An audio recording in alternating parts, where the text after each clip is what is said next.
A very happy morning to all of you. I'm Dr. Beena and I head the academics at Happy Valley Business School. I welcome all of you to the Micro Webinar Series organized by the Society of Ambrantine Educators, a creation of Happy Valley. Today's webinar is on 3S of consumer behavior: customer sentiments, customer spending, and naturally, sales. And we have with us Mr. Prakash. He's a person with close to 3 decades of experience in marketing, starting from creating marketing plans for the mass market to right now designing strategies for the niche market. Mr. Prakash is here with us today. Currently, he holds a designation of a lead for Mercedes certified cars, retail finance, and insurance for Sundaram Mercedes across Tamil Nadu and Karnataka. Welcome, Mr. Prakash. Very good morning. So reopening plans, and India is about to turn the pages to write a new chapter post-COVID. Certain things will definitely go back to where we left in March 2020. But I'm sure there would be definitely some permanent shifts which have happened in the last 50 days. And these shifts are here to stay. And that's regarding your customer sentiments, customer spending, and therefore how much of sales would be affected. So, Mr. Prakash, before I hand over the session to you, let me ask you just 2 questions. I hope I will get answers to that during your session. So the first question would be, what would be the efforts do you think a company should put in to adjust to this so-called new normal? And the second question is, what do you think would be a customer's NNP, that is a new normal predictors that customers want going forward? So the next 30 minutes is all yours, Mr. Prakash. Thank you. Very good morning, and thank you all. First of all, compliments for choosing a topic which is very apt for these times. I think a lot of effort should have gone in deciding upon what to be spoken about on a marketing sort of a topic. I think before I really go back and answer your 2 questions, I made a note of it, but I think mostly these 2 would be answered in the sort of talk, a small presentation which I have in the old session. If at all it isn't answering, please put back so that I can try to address those 2 specifically to you again. Okay, I would like to start it off with the presentation and also alongside the presentation so that it becomes not very monotonous basically. Okay, so literally, if you look at it, as I said, the topic is very, very apt for these days. Spending, sentiments, and sales. Everybody knows sales doesn't happen without somebody spending or somebody really putting out their pockets out, or they take the money out of the pockets and then try to spend. But how does sentiments actually affect the sales part of it? Of course, sentiments are very, very, very vital in the sales aspect. If you look at it, going into the next slide, you can probably see it. Okay, the literal meaning of sentiments is actually an openness, the view or the opinions one actually arrives at, which would form the basis of any sales. And these sentiments are very vital, and these are very much decided by the emotions of the people who are involved in the whole process, basically. So right now we are going through a lockdown phase where the emotions are very, very low. We are all locked down for more than 45-50 days in various places, at times 60 places in many places.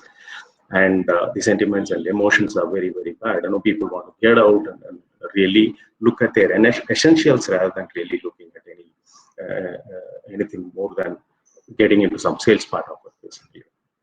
Okay, so this is how the topic is actually evolved, basically. So if you look at it, covered as we'll have to go look at the entire scenario into 2 things: how we look at these things during the lockdown period, and second is post-lockdown, because post-lockdown is not going to be normal, as Dr. Veena rightly said. It's going to be new normal altogether. New normal money, you don't know whether we would return back to the olden days pre-March 2020 at all.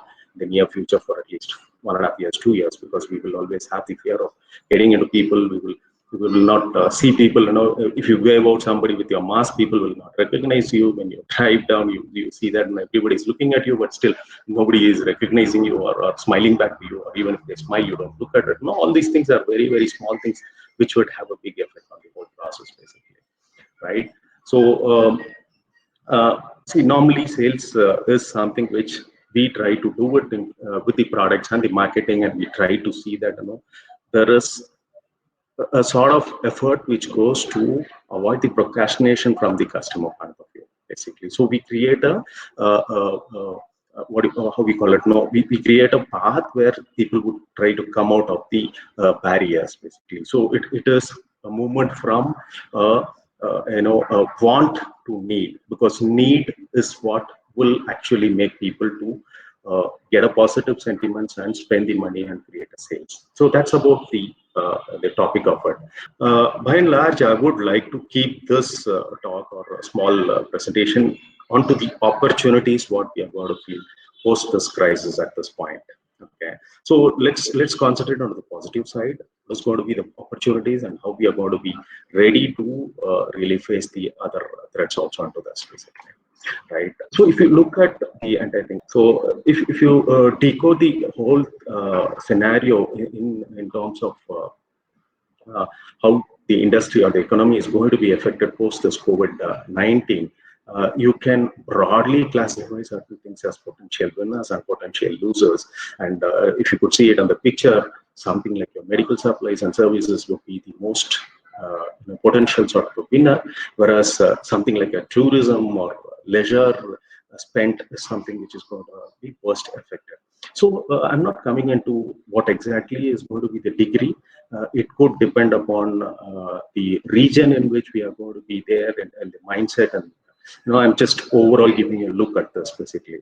So probably essentials like food, personal care, information and communication technology could be something which would come into potential winners list straight away. E-commerce, plus and minus, some products might go into it. Agriculture strongly, but depends upon a cluster like Coimbatore. It's created a lot of problem into agriculture goods actually moving from the farm to the market and to the potential buyer.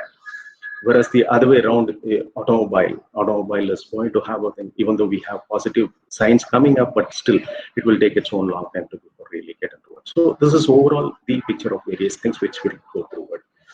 The big opportunity is that post-COVID, thanks to all the media and the buzz which is there, it has almost been that the virus started off from China. So because of that, the major markets like US are putting a negative block or negative sentiments towards what China could do in their market in the future, basically. So when things turn negative to China, most of the other European countries and America are looking at shifting their own companies' production units back out of China into India somewhere. This is not only Americans, a lot of other companies, Asian companies like based out of Korea and Japan are looking at opportunities to set up units in India, which can. So that's a big opportunity. Probably we might have taken a much higher efforts to actually create this sort of an economic opportunity for us in India to create the manufacturing this and the new globalization phenomenon, basically. Going next to toward the promising land, basically, if you look at it, promise which has land because of this business, India is actually looking at this. Electronics, if you look at it, mobile manufacturing units, which is a very big market, pharmaceuticals and food processing would all be based off India, and Indian government is doing all these things. We heard that the Prime Minister himself was putting a pressure on all the states to lure off all the companies which are looking at opportunities there. It is heard that they are coming out big cluster of estates, industrial estates, with a plug and use sort of an facility for companies to actually start off immediately. Okay, so opportunities and how we are looking at it in the first place. So next, if you look at it, I would broadly look into the sales and marketing part of it and the opportunities actually in this scenario. Basically, I would broadly classify this into some 5 to 6 points. Some of them could be the marketing and advertisement scenarios in India, the digital marketing space, which is also part of the marketing, the new media mix, which is going to be very much part of the marketing and the sales concepts as a whole, and then how from the customer side the brand loyalties and perceptions going to be looking at the opportunities. Probably we will look at the opportunities that are going to be there in the marketing, the digital marketing space, and the media mix, and also some perceptions from the market or the customers in terms of brand loyalties and how they look at global brands and the local brands, the opportunities in education and teaching, and then my own field of automobile industry. So this is what I'm primarily going to cover in the rest of the few minutes. So next, if you actually look at advertising perception wise, so the studies from various agencies have put it very clearly. Right now, people are not very keen in looking at only a product sort of boosting or product sort of communications which is coming in. People would like to have views about how the sort of brand is going to help them come out of this crisis, and what is going to be the authenticity of this. How is it actually going to help the customer onto a day-to-day life? I think one famous example, if I get quote at this point, is the Lifebuoy hand wash liquid advertisement. I think we should have all seen it in all the medias across. They said, start washing your hands every 1 hour for 20 seconds. Need not be just Lifebuoy, but any soap.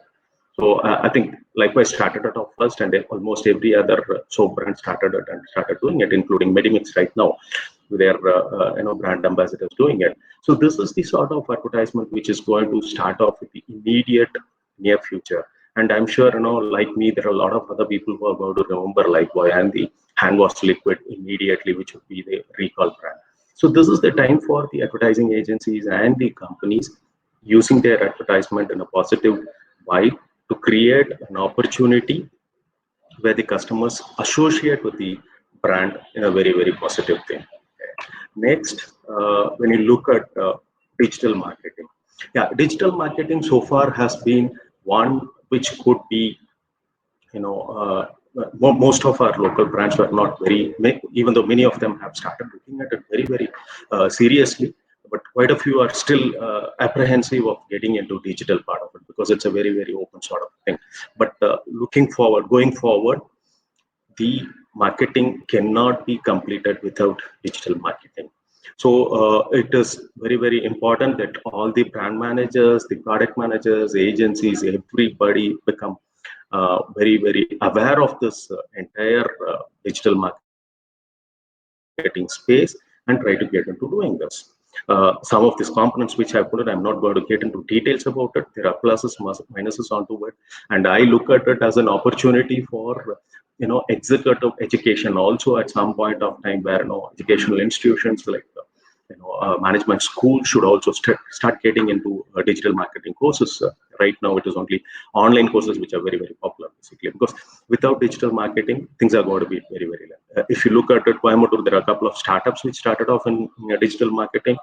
There are a couple of startup organizations which purely went through the digital marketing route, and they're doing extremely well.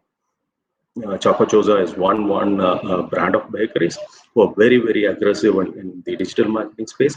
They have effectively combined the digital marketing and the e-commerce to give a value addition to this thing. So the product is very well used, and then they try to do it. So going next into this thing as the advantages, as I was going through it, the modern digital marketing space is completely different from the traditional ones. So earlier days, we used to have only the TV space and the regular medias, which is going to be your magazines or newspapers and hoardings and outdoor things. So it used to address a mass public, basically. So the media used to be scarce, sales used to be the force, and the seller used to have all the powers. But today it is the other way around. The digital media can give you an option to focus on particular individuals, which is going to be the key for the future this thing. With the social distancing and people staying out of going into the actual sales points, whether it is retail showrooms or shops, they would like to do more of shopping from this thing. So you can keep pushing it in your social medias and all your platforms, which is going to be available, and the power remains on the buyer actually here. So rather than sales, marketing becomes critical into this. So next topic, probably that's about the marketing and the digital marketing space. Going next is going to be the loyalties, brand loyalties, which we have created, and all these while we have got used to all these global brands, international brands which are quite available across the place, including rural markets and things. Probably COVID has actually changed the entire scenario right now. If you look at the recent immediate reports which have come out through the media and in various other reports which is coming, including food products or packed food products or FMCG products, the shift has been from the major FMCGs to local brands. Okay, the local brands have started gaining more, not only popularity or more confidence, I would rather say.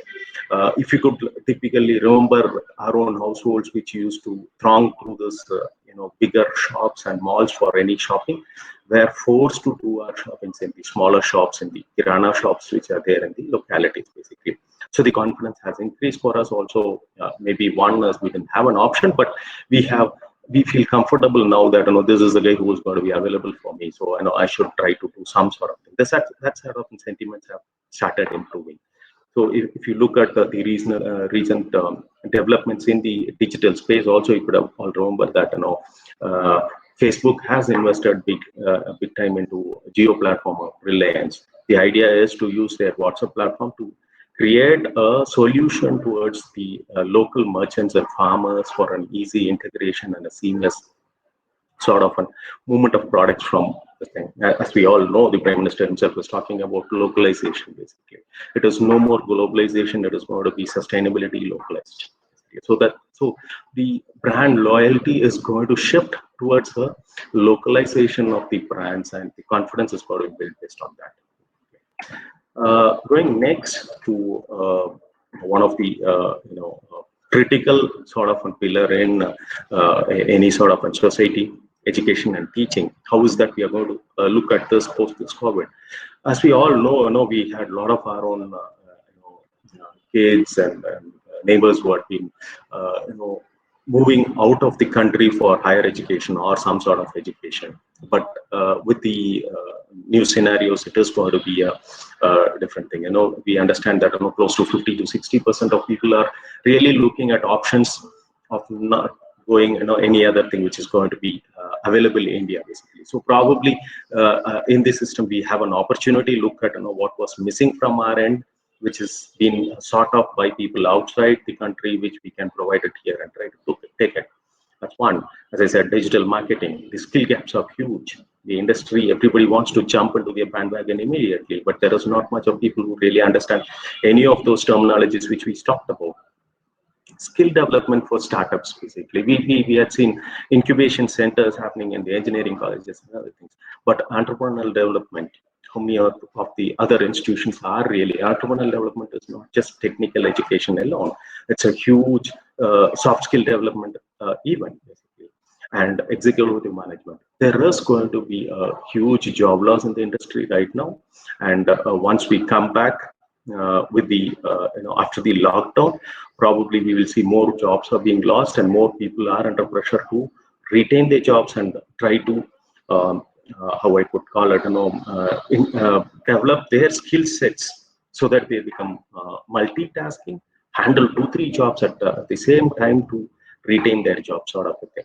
Of course, the huge potential in terms of the work from home culture, which is going to be a new norm in IT at least, and all the back office support centers for any other business, whether it is service providers or any marketing company.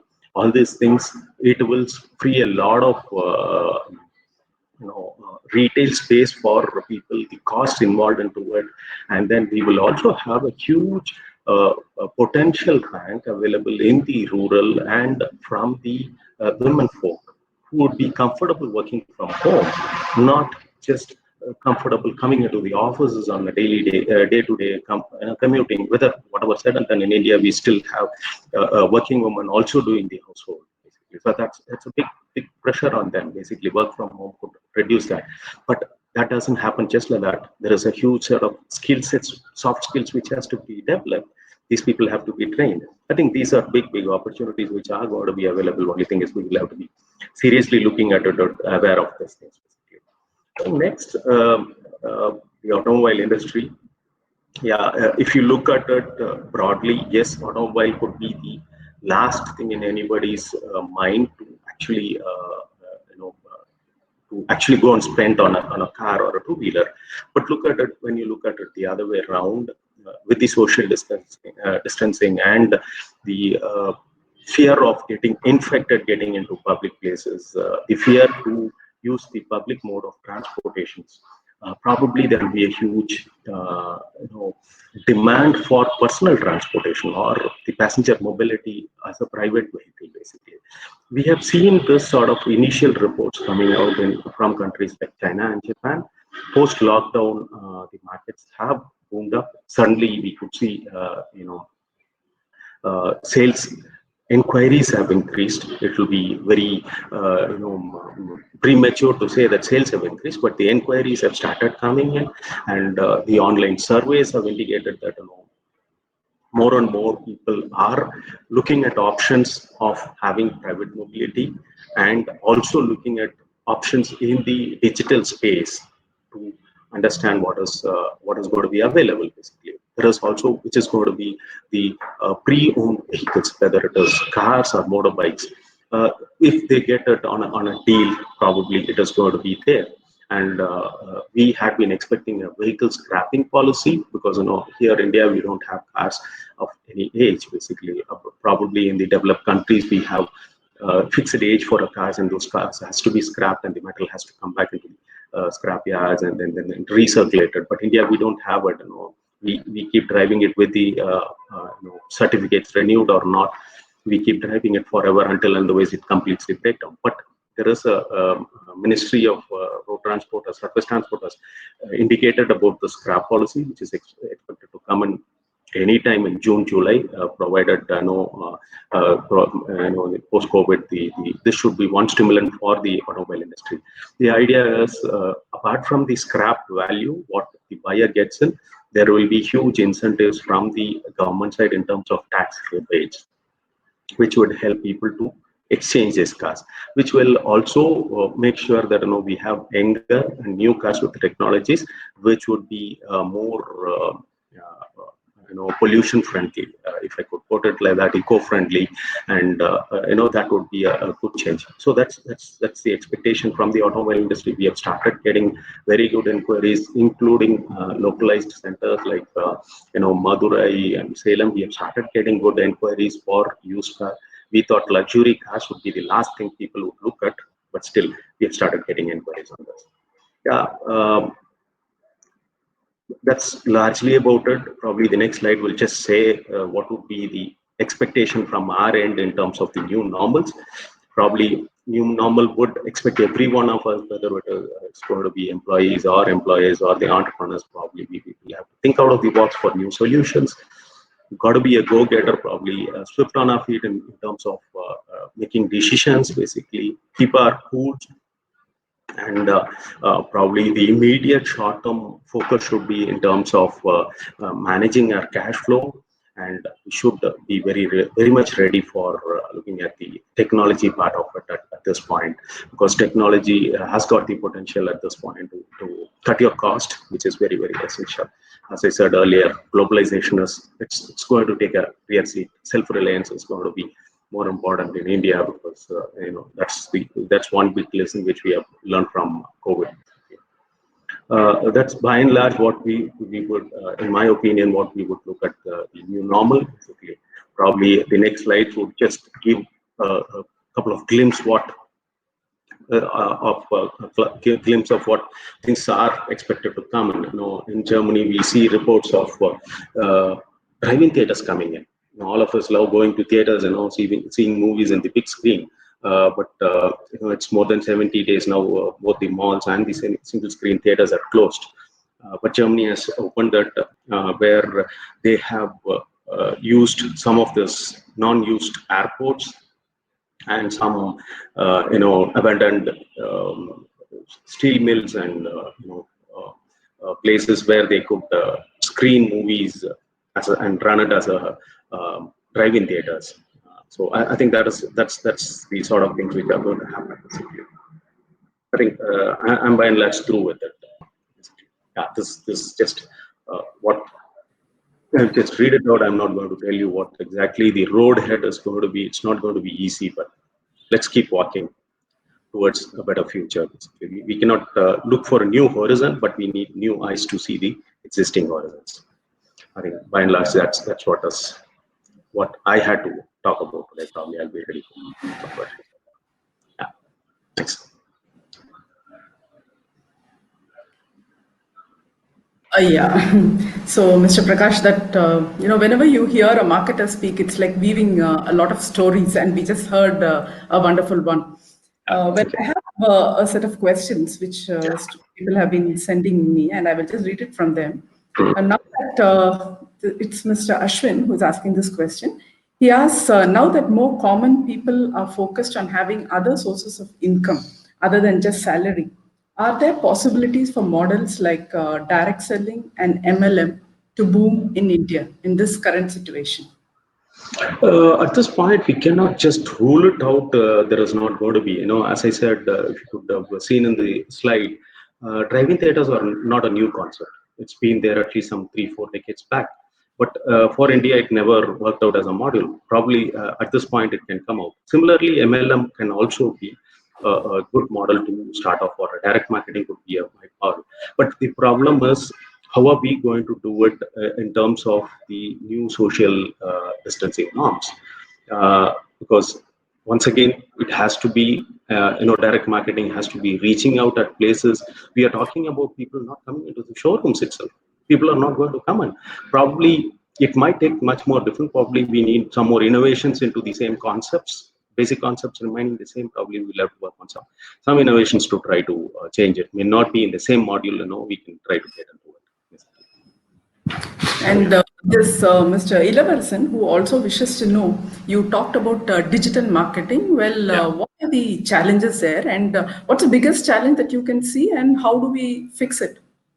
Yeah, digital marketing is the first problem is the awareness. Until otherwise people are aware of whether it is going to be somebody who's going to handle it, the brand managers or the product managers. Until otherwise they know what they are handling, it would become very, very difficult to handle the whole thing, because it's a social. If you get into social media, it's a vendor box. Okay, you might have seen it, and one negative comment can go viral. So that's the biggest pitfall. But you understand the entire vitality of the market, of the space which is there, the media which is there, and if you can handle it properly and take it step by step, I think it's a very, very effective sort of media, because cost wise, the per eyeball catch spent is going to be much effective. Or if I could put it, I cannot tell it is cheaper, but it is more. If the money which you have it as a marketing spent is going to be more efficiently spent across in digital space. When I said Choco Choza as an example, they don't get into any other media space in Coimbatore. Hardly anybody, until otherwise you have seen these stores. You would not. But once you get into their digital space, you know what sort of activity they get into doing it there, and their entire brand is built on that. So it's got plus and minuses, but in my view, it's got much at the current scenarios for the shrunk budgets which we have. Digital would be the right thing, basically. Of course, pitfall is when you handle something without knowing it. That's going to be the biggest pitfall. So, as you were giving us the answers for the previous questions, we have maybe around 4 or 5 questions, so maybe I will restrict it to a couple of them if you have the time, sir. Sir, Mr. Parthiban feels that advertisement is important. And in this current situation, when organizations are already running out of cash, how is it possible to advertise, and how do you include the additional cost in operation? I'm not sure of the Hey, actual. see, advertisement, as he rightly said, it's part of the entire gambit. Like, you just cannot completely shut down your advertisement. You will have to, well, even if you put a board saying that I am open, that is a sort of an advertisement. So that sort of a minimum spend has to be there, depending upon the sort of business which we are there and the sort of cash flow which we have and sort of awareness which we need to be creating. Basically, yes, it is going to be tiring times in the immediate short term. But I think advertisement has to, there may not be any strict formula, thumb rule for what could be the spend for this sort of a company, what could be. But maybe we identify the exact target audience, try to see the most efficient sort of media which can reach to them, and then try to spend whatever we can, whatever little we can spend, and that is where digital can really come into picture. The sort of money you can spend on any other media, say putting up a hoarding or something like that, that sort of money you can reach exclusive customer bases, your target audiences, in many more sort of repeated, visibilities to the same customers. Advertisement has to be there, but it has to be proven. Yes, and there's a question on agricultural marketing. So I just chose that because that seems to be a little different from the rest.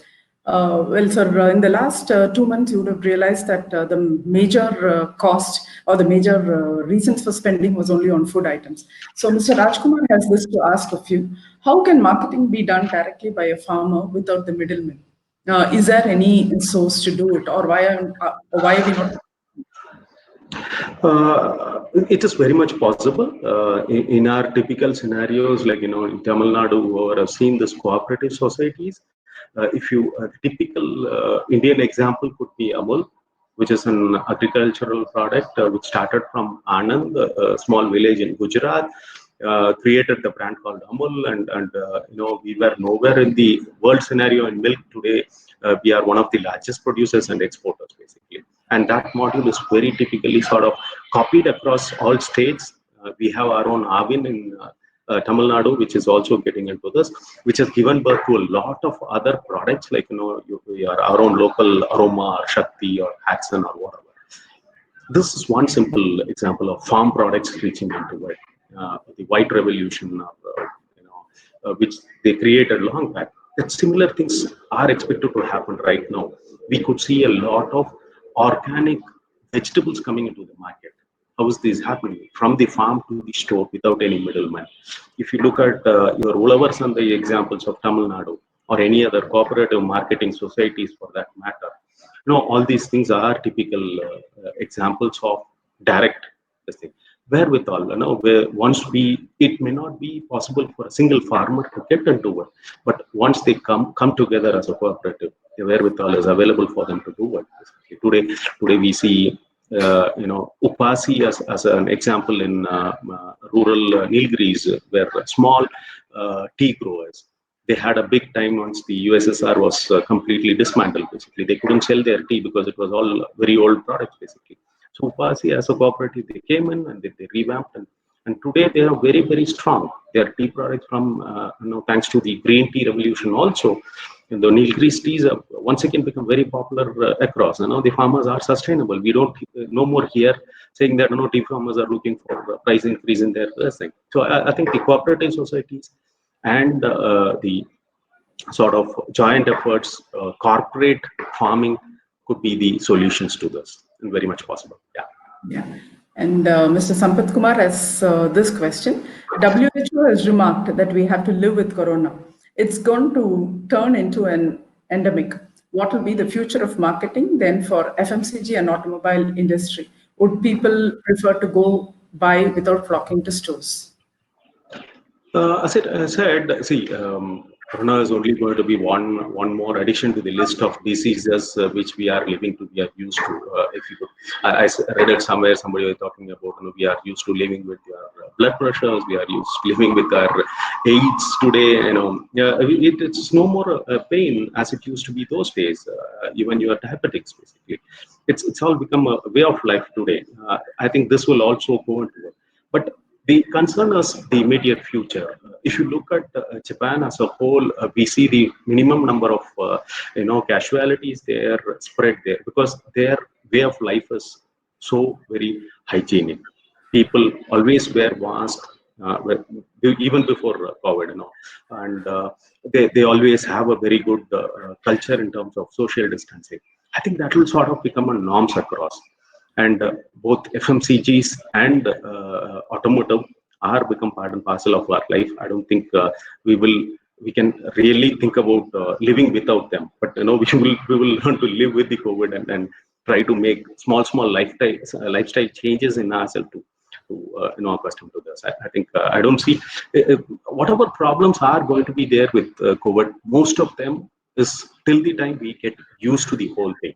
Probably it is anything between the 3 months to 1.5 years or 2 years time. And most of us, we are all self-reliant, and things would happen much faster. That's my belief. Yeah, so let us take the last question. This is from Tenarse Arun. So, what changes can be done at the micro level supply chain to boost business? See, first thing, what anybody, whether it is the supply chain, marketing agency, or the producer, they have to really go back to their basics and create a confidence in the customers. That's pretty critical, basically. When we said about local Kirana stores becoming popular, first day I had to go to the Kirana because I didn't have an option. But second day, the way he behaved with me, and the way he actually looked at our demands and requirements, I felt empathetic, and I thought, I should support this guy. I should not go to those big stars. Once in a while, I should come and do it. That's a sort of thing. We look at it as an opportunity. People have to actually build the confidence. Today confidence can be built by empathy. People can think that you are also thinking at me, and you are looking at my safety also. So I think that is the route right now, building the confidence, and that is the way to go about it. Did I answer your earlier two questions in the presentation? Yeah. I think, yes, through the slides you did answer. Thank you. Yeah. So, Mr. Prakash, thank you so much for those for the wonderful presentation and for all the convincing answers. Because I've got replies saying, yeah, the answers were good, and thank you so much.